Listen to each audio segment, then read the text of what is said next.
আমার background science.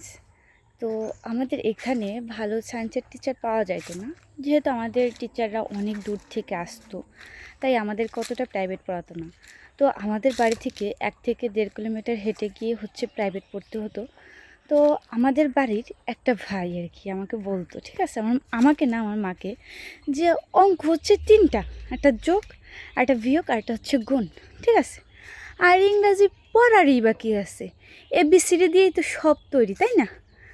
তো আসলেই এই যে ইন্টার পাস করে অনার্স সেকেন্ড ইয়ার উঠে গেছি, এখন পর্যন্ত মানে ইংলিশের তো বুঝলাম না, আর অঙ্কের তো মানে বুঝলাম না, সেটা গেছে গেছে। তার সাওয়াল মাইয়া, ওরে ভাই, বিএ পাস করে গেছে, বিএ পাস, দুটো সার্টিফিকেট হয়ে গেছে। তার ছোটো মাইয়া, সেও বিএ পাস করে যাইয়া একখান সার্টিফিকেট অর্জন করে এলাইছে, আর কুট্টি মেয়ে সেও বিএ পাস করবে। আর আমরা কি করলাম ভাই, অনার্স সেকেন্ড ইয়ার উঠে গেছে, এখন পর্যন্ত অঙ্ক ইংরেজি সত্যি কথা কিচ্ছু বুঝি না। মুখটা কিচ্ছু পারলেই না জীবনে। কি হবে এ জীবন দিয়ে, কী হবে, সত্যি মরে যেতে মন চায়।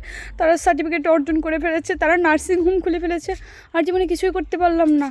আর ভাই, এত পড়ালেখা করে কী হবে বল, মানে কান্না আসে। কি বলবো, এরকম অবস্থা কার কার আছে, আর এরকম প্রতিভাবান বা মেধাবী স্টুডেন্ট কার কার বাড়িতে আছে অবশ্যই কমেন্টে জানাবেন। তারা অবশ্য আমার থেকে বয়সে অনেক ছোট। আমার চাইতে একটা হচ্ছে 2 বছরের ছোট, 1 বছরের ছোট, আর একটা প্রায় 5 বছরের ছোট। তারা সবাই বিএমএ পাস করে সার্টিফিকেট অর্জন করে ফেলছে, আমি কিছুই করতে পারিনি।